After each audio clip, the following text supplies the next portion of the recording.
Assalamualaikum and welcome to our channel future CM। पिछली video में हमने डेप्रिसिएशन को डिस्कस किया था IAS 16 के अंदर। आज हम revaluation of non current asset को डिस्कस करेंगे। IAS 16 revaluation of non current asset के ऊपर दो ट्रीटमेंट्स देता है। The first one is the cost model and the second one is the revaluation model. So cost model is the model जिसमें IAS कहता है कि कॉस्ट लेस अकमुलेटेड डेप्रिसिएशन ये हमने मेजर करना है, और ये बहुत ही सिंपल और अंडरस्टैंडेबल मेथड है जो आम रूटीन में यूज़ भी बहुत मेजॉरिटी कंपनीज इसको यूज़ भी करती हैं। जो एसेट की कॉस्ट है और जितनी उसकी अकमुलेटेड डेप्रिसिएशन हर साल उसकी इकट्ठी होती जा रही है वो लेस करते जाना है उसमें से, तो एसेट अपनी कैरिंग अमाउंट पे लेस अकमुलेटेड डेप्रिसिएशन शो होगा। The second one is revaluation model. Revaluation में IAS कहता है आपने एसेट को कैरिड करना है किस पे, revalued amount less any subsequent accumulated depreciation. Means के जो रिवैल्यूड अमाउंट है उसमें से लेस करना है इससे पहले जिस डेट पे आपने रिवैल्यू किया उससे पहले जितनी भी अकमुलेटेड डेप्रिसिएशन उस एसेट की रिकॉर्ड की गई थी उसको लेस करना है उसमें से।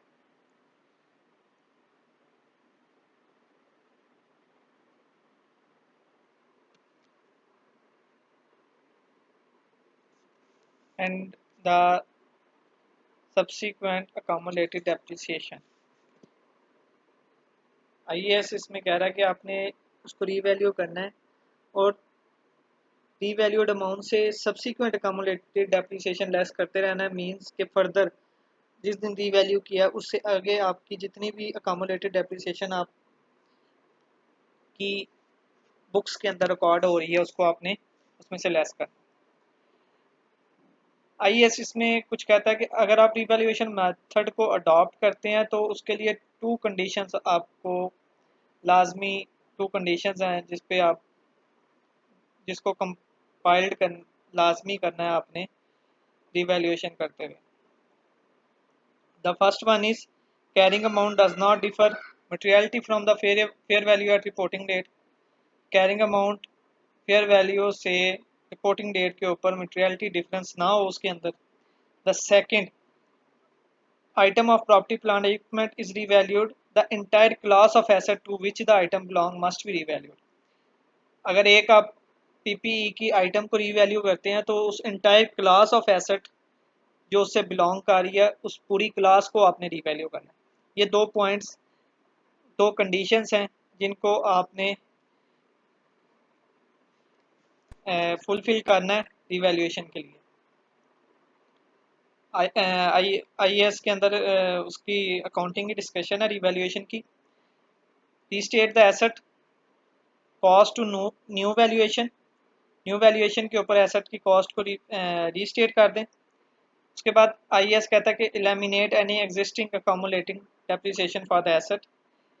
जो भी पहले अकामुलेटेड डेप्रिसिएशन उस एसेट से रिलेटेड आपकी बुक्स के अंदर है उस एंटायर क्लास ऑफ एसेट से उसको आपने एलिमिनेट कर देना, उसको आपने बुक्स में से निकाल देना, और जो टोटल इंक्रीज है रिवैल्यूएशन का उसको OCI में आपने at the foot of statement of profit and loss में आपने शो करना। जर्नल एंट्री आप क्या करेंगे इसकी, ये जर्नल एंट्री है अज्यूम इसमें कर रहे हैं कि आपके पास रिवैल्यूएशन गेन आएगा। रिवैल्यूएशन गेन की ये एंट्री है। नॉन करंट एसेट को आपने डेबिट कर देना है as increase in asset. Accumulated depreciation को आपने एलिमिनेट कर देना है, बुक्स में से निकाल देना है, उसको डेबिट कर देना है। Third, other comprehensive income credit करनी है और आपने उसको रिकॉर्ड कर लेना। Recognising revaluation gains and loss. Revaluation gain और लॉसेस को रिकॉग्नाइज किस तरह करना। The first one is revaluation gain. Revaluation gain अगर आपके पास आएगा, कब आएगा, अगर आपका एक एसेट 1 मिलियन का है और वो रीवैल्यूड करते 1.5 मिलियन का हो जाता है, तो आपके पास 5 लाख का 0.5 मिलियन का आपके पास रीवैल्यूएशन गेन आएगा। उसको आपने अदर कम्प्रिहेंसिव इनकम में either with in the statement of profit and loss, या स्टेटमेंट ऑफ प्रॉफिट लॉस के अंदर, या other comprehensive income in separate statement, या सेपरेट स्टेटमेंट के अंदर। इसको आपको मैं IAS 1 के जो फॉर्मेट्स हैं statement of profit and loss के, उससे मैं आपको दिखाता हूँ ताकि आपकी अंडरस्टैंडिंग क्लियर हो जाए।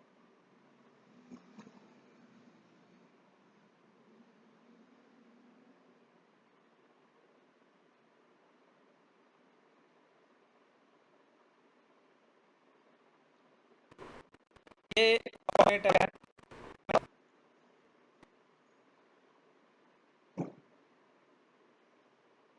इसमें आपने other comprehensive income statement of profit loss के अंदर profit of for the year जो आपका आएगा, उसके बाद आप एक टाइटल देते हैं बॉटम में अदर कम्प्रिहेंसिव इनकम का, उधर आप gain and loss on revaluation IAS 16 का रिकॉर्ड करते हैं। एक जो सेकंड फॉर्मेट है उसके मुताबिक statement of profit and loss आप सेपरेट बनाते हैं, statement of comprehensive income for the year ended आप सेपरेट बनाते हैं, और उसमें आप रिवैल्यूएशन गेन और लॉस को रिकॉर्ड कर देते हैं। होप सो कि आपको ये कॉन्सेप्ट क्लियर हो गया होगा। फर्दर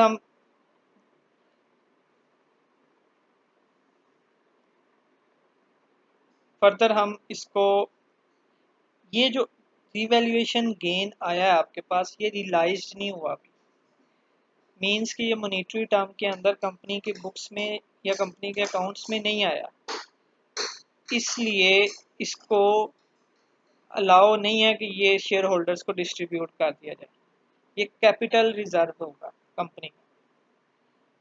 लेट्स सपोज आपके पास एक मकान है, कंपनी को आप साइड पर रख देते हैं, आपके पास एक मकान है, उस मकान को आपने खरीदा है 5 साल पहले 10 मिलियन का, आज उसकी कीमत है 20 मिलियन। रिवैल्यूएशन के तहत IAS 16 अगर आप उसको 20 मिलियन का सपोज करते हैं, तो वो जो 10 मिलियन का इंक्रीज है वो आपने अभी रियलाइज नहीं किया। रियलाइज कब होगा? जब आप उसको सेल आउट करेंगे, 20 मिलियन आपके अकाउंट्स में आएगा, तो वो रियलाइज होगा, मॉनेटरी टर्म्स में आपके पास आएगा, आप उसको शेयर होल्डर्स को डिस्ट्रीब्यूट भी कर सकते हैं, रिटेन अर्निंग भी बना सकते हैं, लेकिन अभी वो रियलाइज नहीं हुआ। इसलिए IAS कहता है कि आपने इसको statement of profit and loss में नहीं रिकॉर्ड करना, आपने इसको अदर कम्प्रीहेंसिव इनकम में रिकॉर्ड करना है, ये फ्यूचर में आप रियलाइज कर लेंगे। सेकंड रिवैल्यूएशन लॉस के बारे में बताता है। रिवैल्यूएशन लॉस तब होता है, आपने एक चीज़ ली है, आपने कोई एसेट खरीदा है, कंपनी के एग्जांपल से हट के आप एक कार खरीदते हैं 5 लाख की। अब वो कार, उसकी मार्केट वैल्यू 3 लाख रह गई। आपका एसेट पे जब आप उसको रीवैल्यूड कर रहे हैं तो आपके पास लॉस आया। आपको पता है कि ये मेरा एसेट 5 लाख का मैंने बुक्स में तो रिकॉर्ड किया हुआ है, एक्चुअल में 3 लाख का है। इससे फ़ायदा क्या होगा रिवैल्यूएशन मॉडल अडॉप्ट करने से, कि आपकी कैरिंग अमाउंट, ये जो हमने इधर एक इम्पोर्टेंट पॉइंट कंडीशन देखी थी रिवैल्यूएशन की, कि जो कैरिंग अमाउंट है वो मटेरियलिटी डिफरेंस ना हो फेयर वैल्यू से, थोड़ा सा डिफरेंस IAS अलाउ कर देता है, लेकिन मटेरियलिटी मींस बहुत ज़्यादा डिफरेंस जिसके ऊपर शक्को शुबात आए या मैनुपुलेट किया जाए, इतना डिफरेंस नहीं होना चाहिए। आप एक चीज़ को बुक्स के अंदर 5 लाख की रिकॉर्ड की हुई है, एक्चुअल में वो 3 लाख की है, इट्स मीन्स कि आपने over statement of the assets किया हुआ है। इसलिए IAS कह रहा है कि आपकी कैरिंग अमाउंट जो एसेट की है वो मटेरियलिटी डिफरेंस नहीं होनी चाहिए फेयर वैल्यू से एट रिपोर्टिंग डेट। तो आप अगर इवैल्यूएशन मॉडल को अडॉप्ट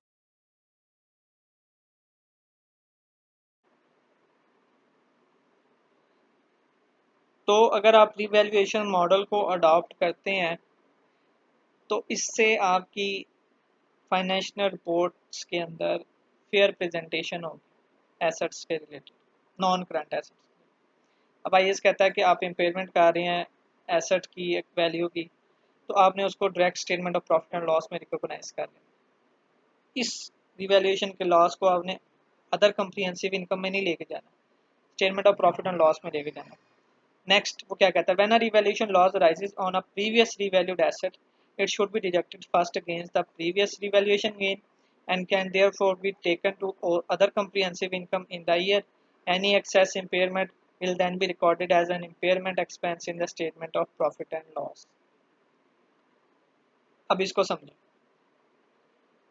कंपनी के पास एक एसेट था 20 मिलियन का, कंपनी ने अगले साल रीवैल्यू किया, वो 25 मिलियन का हो गया।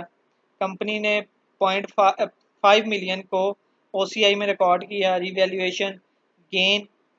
अगले साल तीसरे साल आ जाए, कंपनी ने रीवैल्यू किया तो वो एसेट 15 मिलियन का हो गया।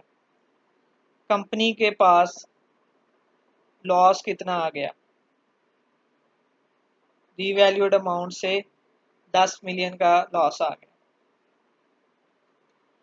अब आईएएस कहता है कि 10 मिलियन का जो लॉस है वो जो पहले 5 मिलियन का आपने गेन रिकॉर्ड किया हुआ है ओसीआई के अंदर, उसमें से 5 मिलियन माइनस करें, उसको ख़त्म करें उस एसेट का जो आपने रिवैल्यूएशन गेन रखा हुआ है। देन जो 5 मिलियन बच गया है, जो एक्सेस इम्पेयरमेंट है, उसको आप statement of profit and loss के अंदर रिकॉर्ड कर दें।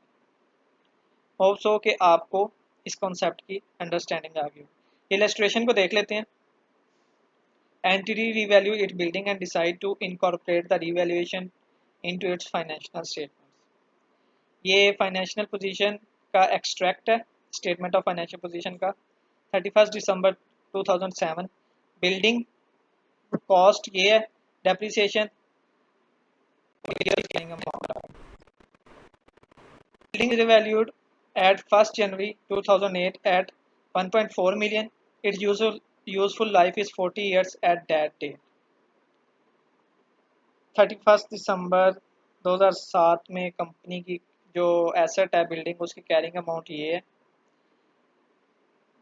1 जनवरी 2008 नेक्स्ट ईयर उसको रीवैल्यू किया तो वो 1.4 होगी और उसकी यूजफुल लाइफ है 40 ईयर्स एट दैट।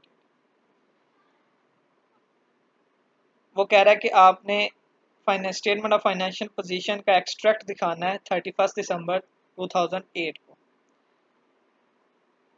इसकी वर्किंग को देखें। सबसे पहले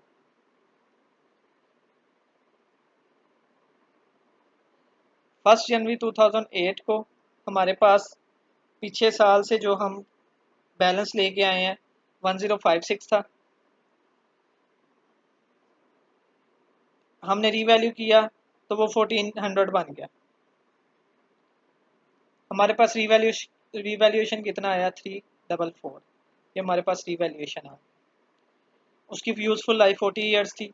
उस 1400 को 40 पे डिवाइड किया, 35 हमारे पास डेप्रिसिएशन आ गई। उस साल की डेप्रिसिएशन 2008 की डेप्रिसिएशन है ये, और ये 2008 की डेप्रिसिएशन है, और ये 31 दिसंबर को एसेट की कैरिंग अमाउंट बच गई हमारे पास। अब डेप्रिसिएशन हमारा रिवैल्यूएशन गेन जो हमारे पास आया ये हमने ओसीआई में रिकॉर्ड कर दिया, ओसीआई में रिकॉर्ड किया, और उधर से ये statement of change in equity में आ गया रिवैल्यूएशन गेन।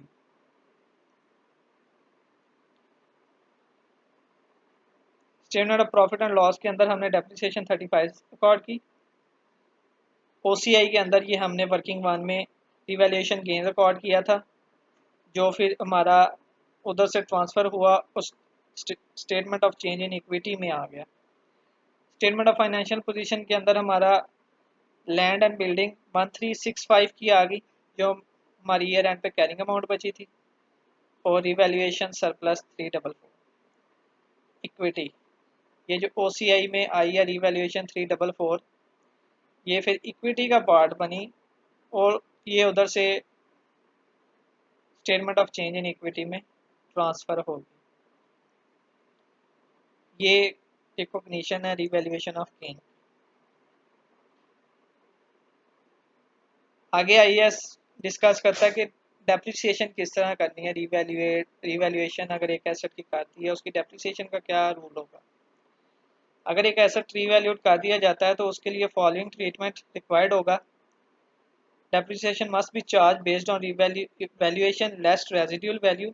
वही जो हमारा वैल्यूएशन की कैरिंग अमाउंट होगी, जैसे इधर 1400 थी, लेस रेजिडुअल वैल्यू अगर कुछ होती तो हम इसमें से लेस करते और उसको डिवाइड करते, तो ये डेप्रिसिएशन जिस तरह हमने कैलकुलेट की। अब the remaining useful life of asset, the whole charge must go to the statement of profit and loss for the year. जितना चार्ज होगा वो स्टेटमेंट ऑफ प्रॉफिट और लॉस में जाएगा। इधर 35 था तो ये 35 whole statement of profit and loss के अंदर चला गया। Third point, annual reserve transfer may be made for evaluation surplus to retain earning. जो एनुअल रिजर्व रिजर्व आप इकट्ठा करेंगे वो रिवैल्यूएशन सरप्लस से रिटेन अर्निंग में जाएगा for additional depreciation charge on the revalued amount compare to cost. This permitted treatment under IAS 16 is to address the imbalance between non-distributable gain held in revaluation surplus and the reduction in retained earning due to increased depreciation charge. इस ये concept है, बहुत major concept है, paper के अंदर test भी होता है। आपने एक एसेट को रिवैल्यू किया, आपके एसेट की रिवैल्यूएशन गेन आ गया, उसकी कैरिंग अमाउंट चेंज होगी। अब उसकी कैरिंग अमाउंट 1 लाख से आपने रिवैल्यू कर दिया 2 लाख पे लेके, अब वो 2 लाख की उसकी कैरिंग अमाउंट है, तो 2 लाख पे डेप्रिसिएशन जब चार्ज करेंगे तो वो डेप्रिसिएशन ज़्यादा आएगी। अगर आप 1 लाख पे डेप्रिसिएशन चार्ज करते और उसकी यूज़फुल लाइफ 10 साल होती, रेजिडुअल वैल्यू कुछ ना होती, तो उसकी डेप्रिसिएशन पर ईयर बननी थी 10,000। लेकिन आप वही एसेट को रीवैल्यू करते हैं और वो 2 लाख का बन जाता है और आप उसकी डेप्रिसिएशन उसको डिवाइड करते हैं यूजफुल लाइफ 10 ईयर्स पे, तो उसकी डेप्रिसिएशन बन जाती है 20,000। अब आपकी डेप्रिसिएशन इंक्रीज होगी। अब आईएएस कहता है कि वो जो एडिशनल डेप्रिसिएशन चार्ज की है ना आपने, वो एडिशनल 20,000 को आपने रिकॉर्ड करना है statement of profit and loss के अंदर एज ए डेप्रिसिएशन एक्सपेंस। लेकिन वो जो 10,000 एडिशनल डेप्रिसिएशन आपकी हुई है वो रिवैल्यूएशन गेन की वजह से हुई है, तो आईएएस कहता है कि आपने उस रिवैल्यूएशन, वो जो एक्स्ट्रा डेप्रिसिएशन है उसको statement of change in equity के अंदर से लेस करना है, ताकि आपकी रिवैल्यूएशन गेन की अमाउंट लेसर हो और वो अमाउंट फिर आपकी जो स्टेटमेंट इक्विटी की अमाउंट बनेगी वो आपकी स्टेटमेंट ऑफ फाइनेंशियल पोजीशन के अंदर एज ए रिवैल्यूएशन गेन जो है वो लेसर रिकॉर्ड होगा। सिंपली आईएएस कहता है कि जो रीवैल्यू करने की वजह से एक्स्ट्रा डेप्रिसिएशन चार्ज कर रहे हैं ना आप, उसको आपने एक्स्ट्रा डेप्रिसिएशन को रीवैल्यूएशन गेन के अंदर से माइनस करना, जो आपने पहले रीवैल्यूएशन गेन रिकॉर्ड किया उसमें से आपने माइनस करना। ये transfer should be shown in statement of change in equity. ये transfer statement of change in equity के अंदर रिकॉर्ड होगा। आप इसके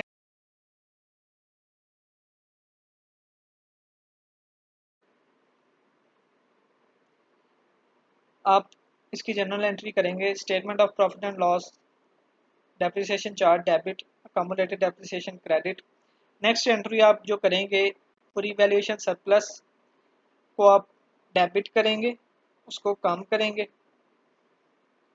depreciation on valuation minus depreciation on original cost. Valuation पे जो आपकी डेप्रिसिएशन आ रही है और अगर आप एसेट को वैल्यू ना करते तो जो ओरिजिनल कॉस्ट पे डेप्रिसिएशन आ रही थी उनको लेस करेंगे, रिवैल्यूएशन सरप्लस को डेबिट करेंगे और रिटेन अर्निंग को क्रेडिट कर देंगे। ये जो ट्रांसफ़र होगा ये अदर कंप्रिहेंसिव इनकम का पार्ट नहीं बनेगा, ये statement of change in equity में ही शो होगा ओनली। ये एक अंडरस्टैंडिंग, टेस्ट योर अंडरस्टैंडिंग है, इसको आप कर लीजिएगा। अगर कोई क्यूरी हुई इसमें तो आप मुझसे डिस्कस कर सकते हैं। टेस्ट योर अंडरस्टैंडिंग 3, ये भी आप देख लीजिएगा। नेक्स्ट डिस्पोजल पे बात कर लेते हैं। Disposal of revalued non current asset. The profit and loss on disposal of revalued non current asset should be calculated as difference between the net sale proceed and the carrying amount। वही simple, जितनी आपकी net cell proceed है उसमें से अपने carrying amount को minus कर देना है। अब उसका प्रॉफिट एंड लॉस तो कैलकुलेट हो गया, लेकिन 2 स्टेप्स हैं डिस्पोजिंग के रीवैल्यूड एसेट के। It should be accounted for in the statement of profit and loss for the period in with the disposal is occur. Any balance on revaluation surplus relating to this asset should now be transferred to retained earnings। उस asset को disposal के year में statement of profit and loss के अंदर उसको counted for किया जाएगा। पहले तो उसका रिवैल्यूएशन ओसीआई में रिकॉर्ड किया था ना, उसको अब statement of profit and loss के अंदर अकाउंट फॉर किया जाएगा। Second, any balance on revaluation surplus relating to this asset should now be transfer to retain earning. जितना भी रिवैल्यूएशन सरप्लस उस एसेट से रिलेट करता है बैलेंस शीट के अंदर पड़ा हुआ है, वो ट्रांसफ़र हो जाएगा रिटेन अर्निंग के अंदर।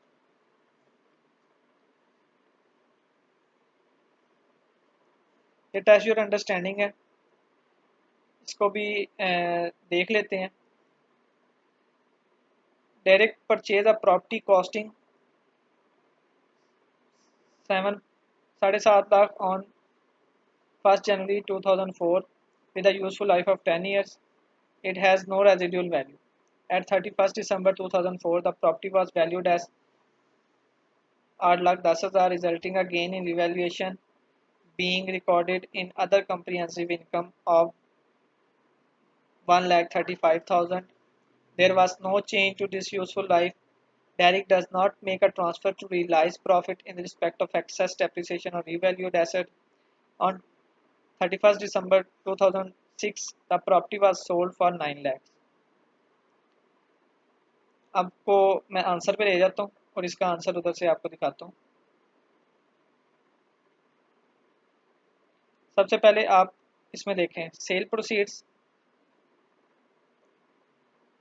9 लाख की, वैल्यूएशन थी 31 दिसंबर 2004 को 8,10,000 की, डेप्रिसिएशन 2 साल की।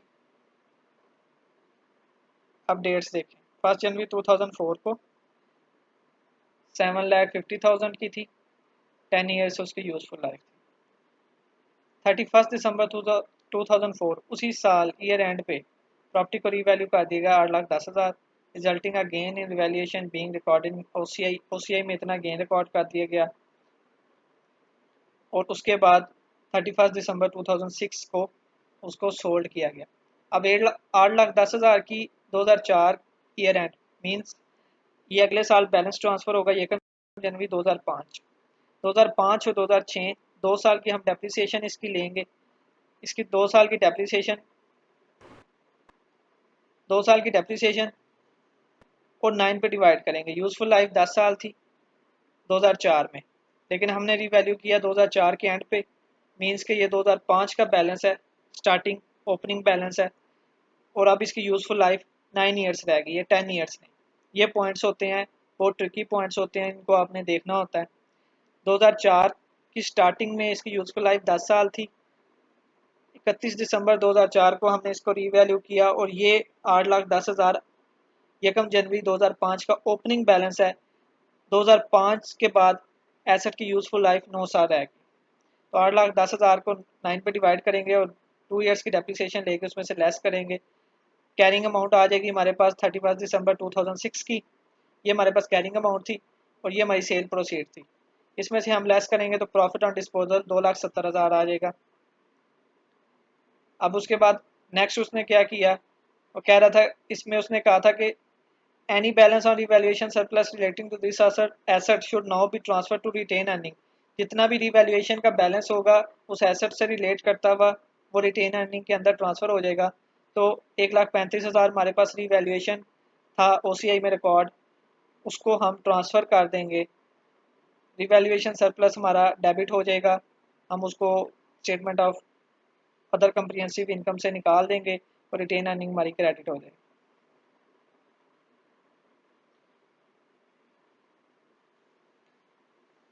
और इसी के साथ IAS 16 की जो कैलकुलेशंस थी वो हमने अंडरस्टूड कर ली, डिस्कस कर लिया। आगे IAS 20 accounting for government grants and disclosures of government assistance, इसको हम डिस्कस करेंगे। फर्दर हमारी इसी तरह लेक्चर्स की सीरीज चलती रहेंगी। आप सब दोस्तों से रिक्वेस्ट है कि प्लीज़ चैनल को सब्सक्राइब करें, लाइक करें और अपनी कम्युनिटी के अंदर शेयर करें। ये स्पेशल CMA के स्टूडेंट्स के लिए ही बनाया गया है ताकि आपको कम टाइम में ज़्यादा से ज़्यादा आप अपने सिलेबस की कवरेज कर सकें और पेपर को अपनी पहली अटैम्प्ट में क्लियर